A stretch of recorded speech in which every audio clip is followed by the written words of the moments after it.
So my name's Lucy, I'm a colleague of Tom's, I work at Foolproof.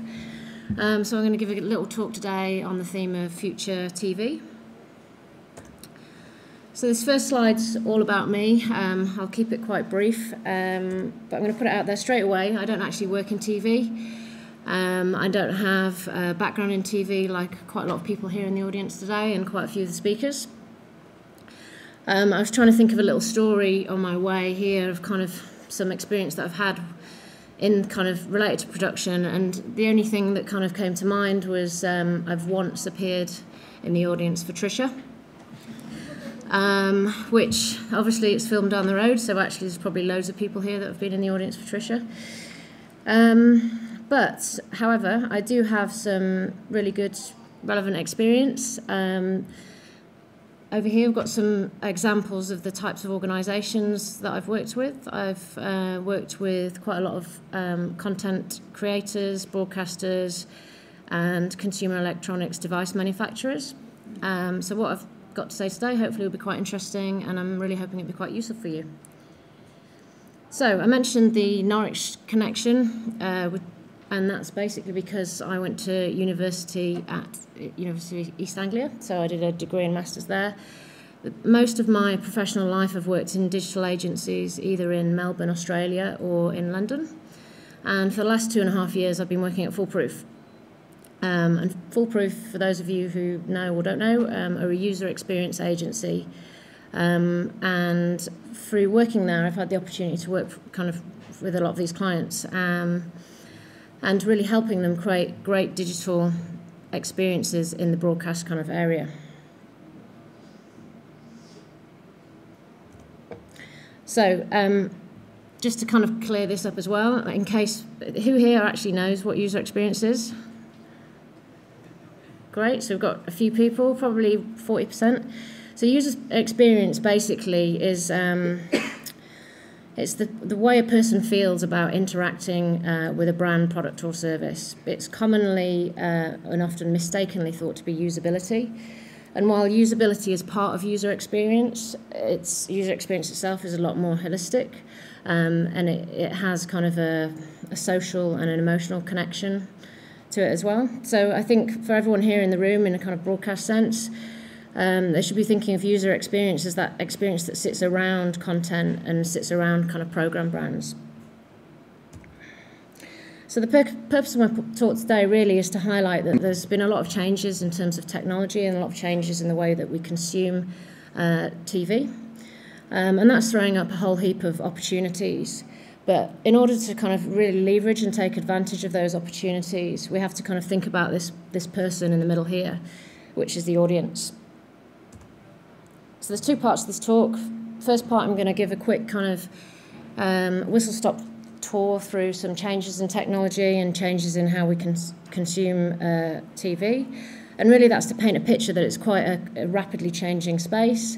It's quite exciting, but at the same time, it's actually quite daunting. So the second part, I'm going to talk about some user experience tools that I think you could think about using in your creative processes. So this first bit is going to be quite short. I appreciate that some of the things in here will be quite kind of, be things that people already know in this room, but it's a mixed bag of people, so it's just there to get everyone into the same kind of headspace. So we're watching less and less TV as a family unit. Typically households have more than one television, and that's now means that we're no longer constrained to watching TV in the living room space. And all that kind of juicy conversation that we have around television, that's no longer just happening kind of in a family context, and it's no longer just happening kind of around primetime viewing. So the emergence of video on demand has really allowed us to break away from schedules, so we can watch what we want when we want. And that really shows there's been a shift from broadcasters to the audience, to the viewers. So technology has advanced, and in terms of platform technology, we're now able to watch television on multiple devices. That means that the context to which we watch TV is no longer just in the living room, it's kind of on the go, it's on our commutes, it's kind of, we can watch it in the office. And that means we're really close to now living that truly anywhere, anytime proposition with television. So Davina and Big Brother hit our screens probably, I guess, 10, 12 years ago now, believe it or not.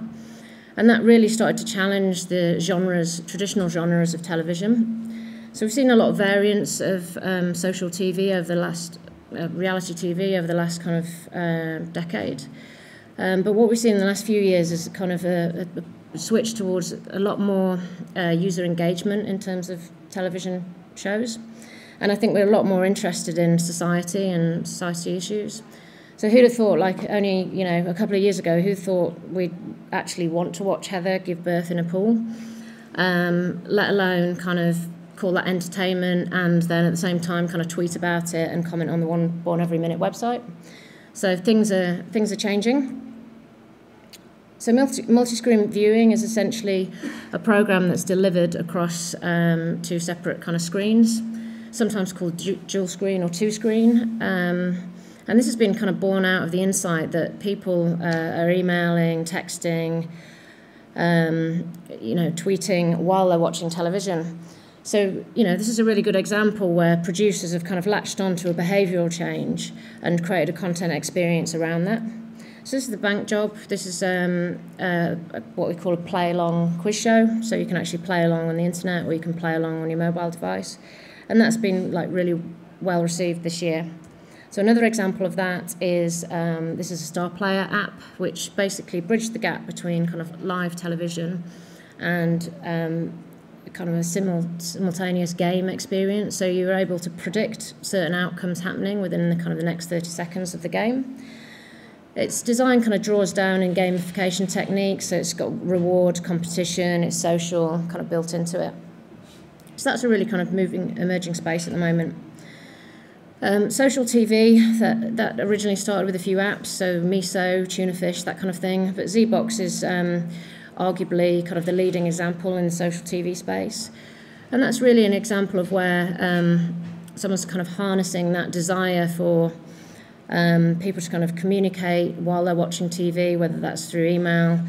And the proposition behind Zbox really is an augmented TV experience, so adding that additional layer of content around the show that you're watching. So that might be a product layer, it might be kind of e-commerce, but that is a really growing area at the moment. So the remote has really established some quite instrumental core TV behaviours, so kind of how we find and select content. And that's actually starting to be challenged now, given the abundance of content that's available, given the abundance of content providers. The remote's actually going to I think we're going to need more sophisticated technologies to be able to help us select kind of what we want to watch. So lastly, smart television or connected TV. This really brings in internet and the TV into kind of one platform. So there's a lot of emerging user scenarios around this that aren't really yet understood, but the opportunity is really clear. It's a one platform for product, e-commerce, and for social. So there's been quite a lot of technology change in how we consume television. And now we're faced with a number of new realities. So essentially the audience has become more fragmented and will increasingly become more fragmented as we move forward. Mass reach of audience will become quite tricky, particularly outside of live kind of events-based programming. Content discovery, we're going to need more sophisticated mechanisms. There's a thing called Fanhattan in the States, which is an aggregated content kind of service, which we're going to see more and more of those kind of services in the UK, whether you call them kind of super planners or super navigation tools. So that brings me on to the next point, which is around data, and data is going to be essential in order to actually create quite personalised experiences.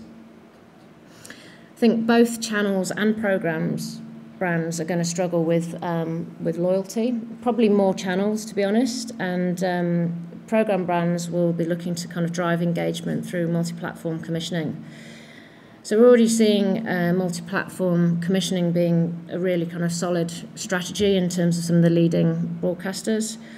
Tom did mention that Ian from Channel 4 was potentially going to be here this evening, and I know if he was stood here, he would be saying around how Channel 4 only commission new shows, if they have some form of digital existence, whether that's pre-show, during show, or post-show. And that kind of signals that actually there's been a shift in how we perceive kind of engagement, and that really engagement's kind of a life cycle now. It's no longer kind of a one-off interaction with a program that happens at a specific time in a week. It's an ongoing kind of relationship. So I hope that kind of paints the picture for kind of a changing landscape. It's quite erratic. There's lots going on, and there's lots of opportunity. I think really there's kind of one thing that can make the difference, and there's one thing that we really need to kind of grab hold of in kind of tackling these opportunities, and that's experience. So in the context of broadcasting, that really means the experience that sits around your product, which is content.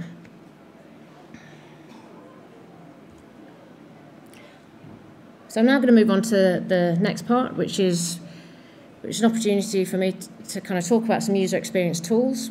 And these are tools I think you should be using, and you could go out and start using immediately. And they'll really help within the creative process. So I'm just going to go back to one of the points that I made right at the beginning. In creating these experiences, the starting point really is the audience, and it's about firstly understanding that audience, but then it's about bringing that audience into the creative process so you can develop experiences that are really relevant to them. So there's lots of techniques in a user experience toolkit, but today I'm going to talk about 3, and I've chosen these 3 because I think they're really relevant for you, and they're actually quite accessible. So I'm going to talk about ethnographic research, personas, and user testing. So ethnographic research is what we kind of call insights in the wild. And it's the process of gathering insights based in the person's or user's kind of environment in their own context. So that might be in home, it might be out and about on the go, it might be in work. It has its roots in anthropology and sociology, and it's really based around observation and observing people's behaviour and then eliciting kind of quite rich insight from that behaviour. So in the context of television, that really means going into people's homes and watching them watch TV. So if there's anyone that's into making documentaries, this is exactly kind of your bag.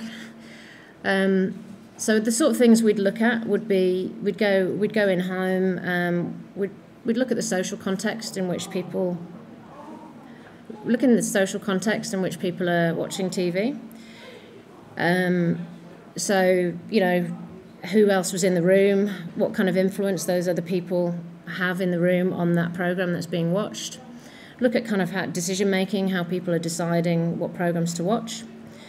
Also look at kind of emotion factors, so kind of how people are, what really is engagement, what really is entertainment for them, what they're prepared to talk about, kind of in a social space. So ethnographic research is actually quite expensive. It's enormously valuable. It gets some really great insight. But it does have a cost. So I'm not necessarily saying kind of go out and do that straight away. I know times are tough, budgets sometimes are tight, but you can get Ethno for free. There are a number of organisations that have invested in doing ethnographic studies, and ThinkBox is kind of one of them. So go out and kind of have a look at these and download these reports and start kind of understanding user behaviour. Google's another one. It's quite timely. A couple of weeks ago, Google released a study around the new kind of 2-screen behaviours. So it wasn't truly an ethnographic study, but it has a lot of qualitative insight in. So I highly recommend kind of going and having a look at these. So that's ethnographic research. So I'm now going to talk about personas. So given the kind of abundance of content and kind of this drive to this push towards like multiple platforms. There's kind of two things that content creators really need to kind of grab hold of, and that is to focus on kind of what people want to do and then what they want to watch. And I think the first part of that is understanding that, and then the second part of that is kind of articulating it in a way that everyone kind of understands, and there's kind of a shared consensus around that. And that's where personas come in. So a persona really is a fictitious character, and it kind of summarises a shared group of behaviours, attitudes, needs, and motivations. And then it's kind of it's created from primary research essentially, but then it would be embellished with some personal details to kind of bring that persona to life. So we've created personas for B Sky B, which are the personas on the left-hand side there. They are a tool that broadcasters are really committed to using. So Channel 4 are exceptionally committed to using their personas in their creative process. Right. And the reason why is because it provides that consensus on who the audience is. And then throughout that creative process, it's used as a decision-making tool and a kind of reality check to make sure that, you know, we are still creating something that this particular audience want to watch and want to listen to. If you know, ideally you do this in a formalised way, but if you can't, I'd say go out and just put pen to paper and start thinking about who the audience is, and start creating these personas yourself. I think you'll start to see value kind of immediately. So that kind of brings me on to the third kind of technique that I want to talk about, which is user testing. So user testing is a process of involving a user, or in this case kind of the audience, in your creative process. It can be done, well, we'd advocate that it's done throughout the creative process, so throughout the product development lifecycle. And so when we've worked with broadcasters, we've worked with them really at a propositional stage, so kind of really kind of trying to work out what that proposition is and putting it in front of audience. And then a bit further down the line, you might have some concepts, and you put those concepts in front of the audience and get some feedback, iterate those concepts. And then at the end of the process, it'd be more about optimizing and kind of creating quite a kind of seamless experience. And user testing can be done on all sorts of devices. Typically, it's done in a lab-based environment. So these images here are actually from some games testing that we've done quite recently. And with broadcast, what we try and do is make that setup a little bit more contextual. So we'll set it up with sofas. We'll set it up like a living room. So that really tries to elicit some kind of lean back or kind of lean forward, lean in experiences. But user testing comes in all kind of shapes and sizes. You can fit it into quite formalised development processes, or you can actually do it quite kind of quickly on the fly. The reason why I wanted to mention this technique today is because I think it's quite accessible. You can actually do quite guerrilla testing, so you can take your concepts and ideas kind of out on the street and get, as long as you can access kind of the target audience, there's no reason why you shouldn't kind of do that immediately. And I guess on the final point I'd make about user testing is that it's cost effective. You'll get some feedback from users immediately, and you can wrap that back into the process very quickly and make sure that what you're creating is really relevant to your audience. So I've talked about three techniques there: personas, ethnographic research, and user testing. And I'm kind of drawing to the close in the kind of presentation. So I just wanted to kind of articulate why I think they're valuable and I guess make reference to the beginning of the presentation as well. So TV behaviours are changing. We've still got some latent kind of analogue TV behaviours that we still see, like channel surfing and flicking. But in this new kind of digital area, there's a lot of new behaviours that are surfacing. Some of those are starting to be understood, things like binging. So we know people like to kind of download entire series of, I don't know, Buffet or Sex and the City and watch that on a weekend. We know that people like to kind of digest content on the go, so they might kind of take bite-sized bits of comedy, sketches, and that's kind of called snacking. But there's a lot of behaviours there that really aren't quite understood.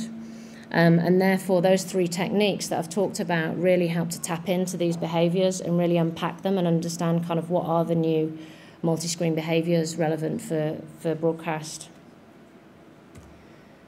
So this really is kind of the final slide, and I just wanted to kind of leave you with one takeaway thought, and that is that it's a really changing space. There's an enormous amount of opportunity, and it's really exciting. But in all that, in the midst of that, don't forget the audience. Particularly firstly understanding the audience, but then involving them in your creative process in order to create relevant and engaging content. So thanks for listening. And any questions?